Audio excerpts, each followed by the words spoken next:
Muy buenos días, soy José Antonio desde Radio Buñol. Buenos días a todos. Nada, un nuevo programa de Cuerpo, Mente, Mundo desde Radio Buñol. Y bueno, pues hoy vamos a tocar un tema bastante delicado. Yo creo que es muy interesante y del que no se suele hablar mucho, sobre todo lo que es el proceso. ¿De qué vamos a hablar? De dar la vida. ¿Por qué hacerse donante de órganos? El 99% de los españoles estaría dispuesto a recibir un trasplante. Sin embargo, pese a que España es el primer país del mundo en donaciones, más de un 25% de las familias de personas muertas se niegan. Se niegan a donar los órganos de sus fallecidos y todavía hay un montón de miles de personas a la espera de un riñón, un corazón o un hígado. España tiene la mayor tasa de donación de órganos del mundo, ¿vale? Más o menos unos 30 donantes por cada millón de habitantes o así, frente a la media europea que suele ser casi la mitad, y la estadounidense que suele ser unos 20-25. Nuestro país se encuentra también en esta posición privilegiada en cuanto a tecnología, la realización del proceso del trasplante, y de hecho se habla del modelo español como ejemplo a seguir en un mundo en que la donación ha sufrido una disminución generalizada. Además, por si esto fuera poco, podemos utilizar a otros países de Europa mandando corazones, hígados, riñones y pulmones, porque, vamos a ver, se entiende que está en juego una vida y por lo tanto tenemos que dar una respuesta. Aún así, ya os digo, hay miles de españoles en lista de espera de un órgano, ¿vale? ¿Quién puede ser donante? Es la pregunta. Vamos a intentar un poco aclararla. Según la ley, todos aquellos que hayan fallecido en un hospital en situación de muerte cerebral pueden ser potencialmente donantes. Pero, a la hora de la verdad, la voluntad de la persona que fallece o el permiso de su familia, si ya ha fallecido, es determinante para poder realizar el trasplante. Por eso, lo mejor es hacerse la tarjeta de donante, que es un modo de dejar expresada la voluntad por escrito. Cuando una persona muere, su familia se encuentra en un momento muy duro y es difícil tomar una decisión. Si además existen dudas sobre si el fallecido quería donar sus órganos, pues los familiares se encuentran sometidos a una gran responsabilidad. Entonces, ¿qué pasa? Si en el último momento la persona cambia de opinión y así lo expresa, sus órganos no serán trasplantados, pero puede hacerse la tarjeta de donante y en todo caso, si todo va bien, sí que sus órganos servirán para dar otras vidas. ¿Vale? ¿Qué pasa? Que hay un miedo al sufrimiento. Hay un montón de negativas a donar los órganos de fallecidos por parte de sus familias. ¿De acuerdo? Las razones, pues bueno, desconfianza, el miedo a que la persona todavía pueda sufrir en el momento de su extracción, ¿vale? Aún no se tiene claro el concepto de muerte cerebral. Todos estamos acostumbrados a la parada cardíaca en una persona que fallece, pero el hecho de que sea posible mantener la circulación dentro del organismo de forma artificial, una vez la persona ha muerto, es difícil de entender, ¿vale? La muerte cerebral está definida por ley. Implica ausencia de toda respuesta cerebral, de respiración espontánea y de reflejos cefálicos. Para confirmarla deben realizarse 2 encefalogramas, que deberán permanecer planos durante al menos 30 minutos, y entre los que tiene que existir un intervalo de 6 horas. Además, la muerte cerebral debe ser certificada por 3 médicos, un neurocirujano, un neurólogo y el responsable de la unidad hospitalaria donde haya fallecido la persona. ¿Vale? Todos ellos no intervengan en trasplantes con el fin de garantizar al máximo su objetividad. ¿Vale? Luego están también, vamos a hablar un poco de los trámites legales. Para realizar un trasplante son necesarios también varios requisitos legales. En los hospitales, el hospital extractor y el implantador deben estar autorizados para hacer estas operaciones y contar con los medios profesionales adecuados. La familia ha de dar su autorización por escrito, ¿de acuerdo? Muerte violenta, por ejemplo, un accidente, hay que dar parte al juez que debe autorizar el trasplante. Y luego hay algunas veces que, pues tenemos compensaciones económicas. Pues en este caso los familiares no pueden recibir ninguna recompensa económica y los receptores no deben de pagar nada. Así el gasto recae totalmente en el Sistema Nacional de Salud. Hay que dejar claro también que una vez extraídos los órganos, el cuerpo es devuelto a la familia con el mismo aspecto que antes, a fin de que pueda ser enterrado o incinerado en perfecto estado. No se ve ni se sale en ningún momento algo que pueda, indicar que el cuerpo ha sido maltratado. No, está todo perfecto. ¿De acuerdo? A ver, ¿qué órganos son los básicos, los que se utilizan en los trasplantes? Bueno, pues normalmente es el riñón, el hígado, el corazón y el pulmón. ¿Vale? Son los que tienen que soportar las listas de espera más largas también. ¿De acuerdo?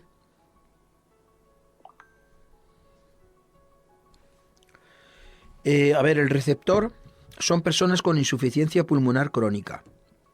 El tiempo máximo de isquemia son 4 horas y el coste para la seguridad social alrededor de 4 millones de pesetas, las antiguas pesetas, que serían, un equivalente. El tiempo que en lista de espera normalmente son de 6 meses y la supervivencia 3 años.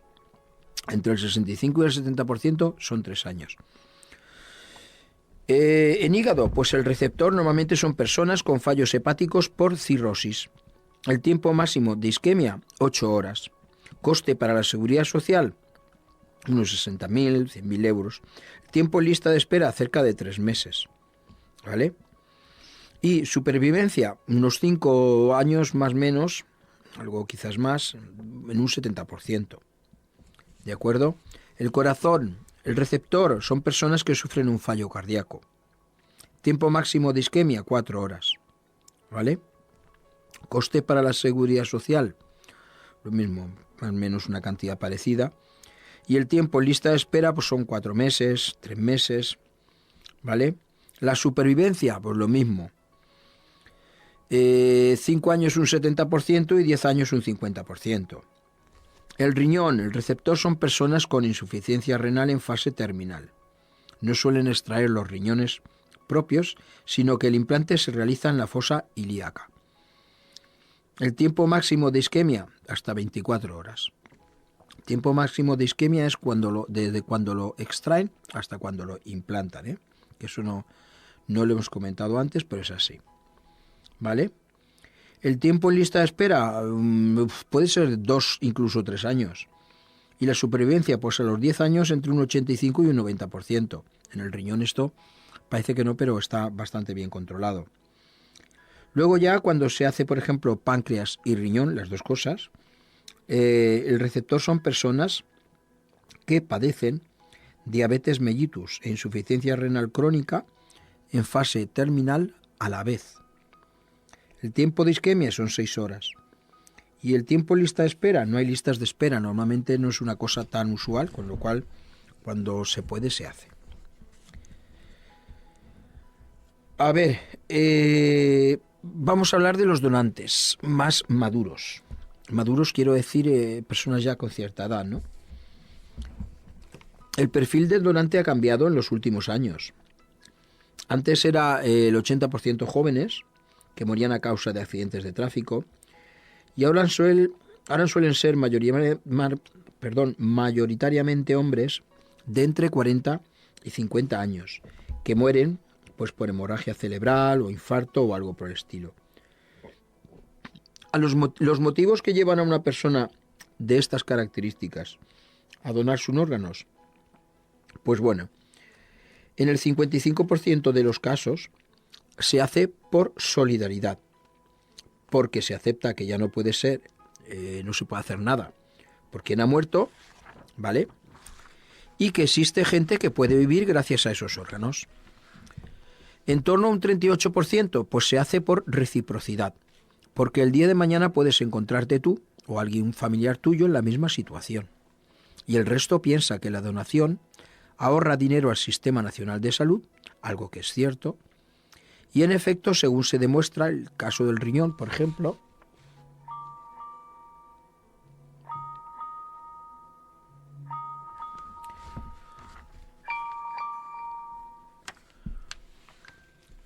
según se demuestra, pues el trasplante es más económico. Cuesta el primer año unos 18.000 euros, incluidos los medicamentos, las revisiones, pero después el coste disminuye sustancialmente. En cambio, por ejemplo, el tratamiento con hemodiálisis por paciente y año es mucho más caro. Además, el trasplantado puede reincorporarse a su trabajo sin tener que estar tratándose con diálisis 3 días a la semana. ¿De acuerdo? Lo único que hay que hacer, bueno, pues, a ver, sobre todo vigilar y controlar. ¿De acuerdo? Vigilar y controlar. Se pueden hacer otros trasplantes de muchas cosas. Suelen ser los más usuales. ¿Vale? Podemos, por ejemplo, a diferencia de lo que sucede con los órganos, trasplantes de tejidos que pueden haber fallecido en situación de muerte cerebral o de paro cardíaco. Implante de tejidos en fresco, se mete en una solución preservadora, donde se mantienen días. Estamos hablando de tejidos preservados incluso a largo plazo, en una solución preservadora y además luego se congela a 90 grados bajo cero, donde se pueden mantener durante años. Estamos hablando también, por ejemplo, de córneas. A ver, la preservación se hace en fresco, se introduce en una solución preservante donde puede mantenerse de 10 a 15 días. ¿El coste para la seguridad social? No tiene ninguno, ¿vale? Y los trasplantes realizados, pues bueno, ser a lo mejor de incluso miles a lo largo del año. También se puede conseguir algo de tejido óseo, es decir, huesos. La preservación a largo plazo. Y se implanta la estructura mineral del hueso, como suele ser la costilla, fémur, ileón, peroné, tibia, ¿vale? El coste para la seguridad social pues depende del tamaño de lo que se tenga que trasplantar. También incluso algunas veces segmentos vasculares. ¿Qué quiere decir esto? Pues como tipo venas y tal. Preservado a largo plazo, se utiliza en patologías generalmente infecciosas de grandes arterias. Antes se sustituían los fragmentos en mal estado por segmentos de material sintético. Ahora se puede incluso conseguir hacer un trasplante que de estas están más o menos marchas, ¿vale? Se puede hacer, por ejemplo, también de válvulas cardíacas. A diferencia de las válvulas mecánicas, con las de origen humano, al mantener una estructura parecida, no es necesario utilizar ningún mecanismo anticoagulante. Se puede hacer con la piel. Por ejemplo, cuando una persona se quema, pues se le puede hacer, pues eso. Se utilizan quemaduras de gran superficie corporal, ¿vale? O bien para cubrir zonas que dan piel. La piel no se integra, sino que actúa como un apósito, ¿vale? Se puede hacer trasplante de médula. Se incluye pues el autotrasplante, 81% más o menos, como el alotrasplante, que es el 19%, que implica a un donante distinto del receptor. En estas circunstancias, el 75% de los donantes son pacientes del paciente. En un 15% de los casos hay que recurrir al registro mundial. Vemos que en el tema de la donación nosotros estamos en la vanguardia y bueno, pues es bueno para nosotros, es bueno para todos, ¿vale?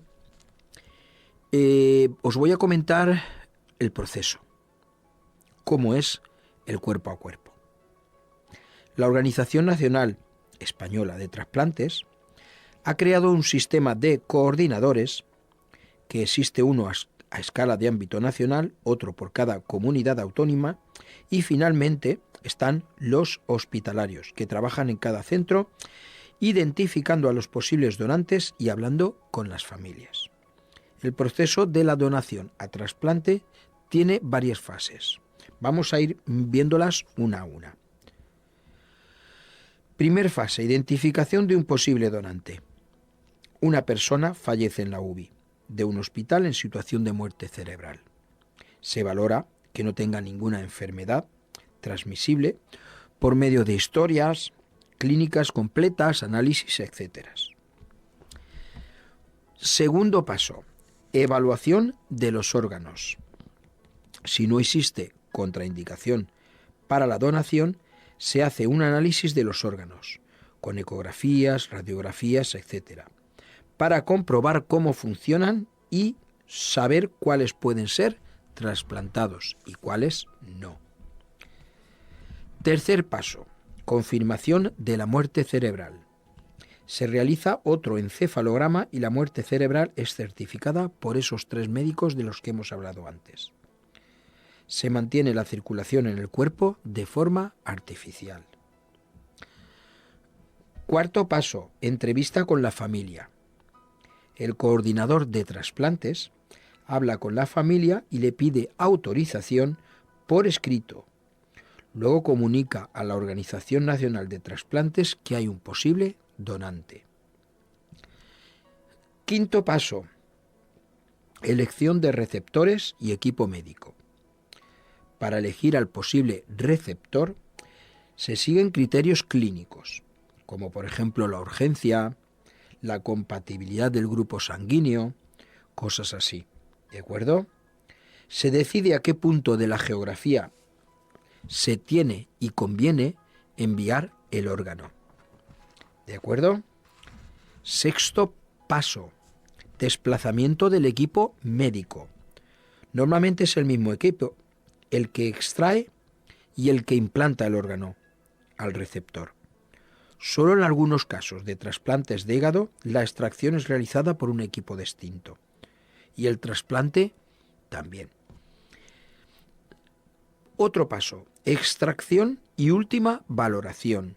El equipo extrae el órgano u órganos, que puede ser más de uno, valora in situ su potencial viabilidad, así como los problemas que pueden surgir al realizar las suturas arteriales y la posibilidad de rechazo.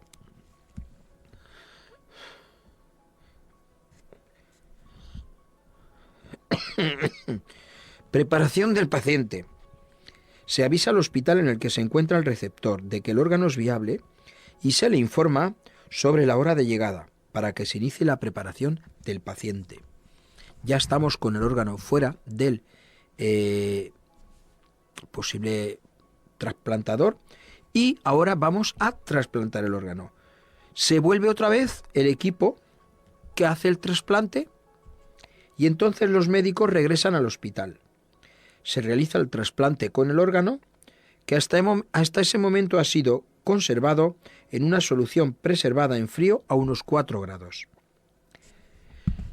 Ya se realiza el trasplante, el equipo quirúrgico, compuesto por una media de 3 personas para trasplante de corazón, 2 para trasplante renal y 4 para hígado, se encarga de realizar la operación. Y luego ya, el último paso que nos queda es la recuperación del receptor. El tiempo de recuperación depende del órgano trasplantado, del paciente, y debe acudirse a revisiones periódicas y tomar inmunosupresores para evitar que el organismo rechace el trasplante. Como vemos, es bastante complejo todo, pero estamos hablando de salvar una vida, ¿de acuerdo? Lo mismo tenemos que hacer, por ejemplo, para colaborar un poco, pues donar sangre. Hay que tener entre 18 y 65 años y pesar más de 50 kilos. Gracias a la sangre donada, se salvan a diario muchísimas vidas, ¿de acuerdo? No tenemos que padecer ninguna enfermedad ni tomar medicamentos, esperar 15 días si se ha extraído una pieza, por ejemplo, dental o algo así. no haber recibido una transfusión sanguínea en los últimos 12 meses, ni haberse vacunado en las últimas 2 semanas. Tras una operación debe esperarse 1 año hasta poder otra vez donar sangre. Y si se ha hecho un tatuaje, un tratamiento de acupuntura o un viaje a un país tropical, se deben esperar 6 meses. ¿De acuerdo? Y ahora está la noticia más mala, que se pierden más de un 20% de posibles donantes por negativas familiares. ¿De acuerdo? Y ahora hay varias preguntas a las que vamos a intentar dar una respuesta. ¿Por qué los españoles somos tan buenos donantes? Muy sencillo. Por la excelente organización que ha existido en últimos años con la creación de la figura del coordinador de trasplantes. Además, también existe una mayor receptibilidad social y la gente sabe que la donación sirve para salvar vidas. Aún así, preguntamos otra vez, ¿deberíamos donar más? Por supuesto. Lo ideal sería que aumentara el número de donantes. ¿De acuerdo? Actualmente se pierden más de un 20% de donantes reales en los que no existiría ninguna contraindicación para el trasplante.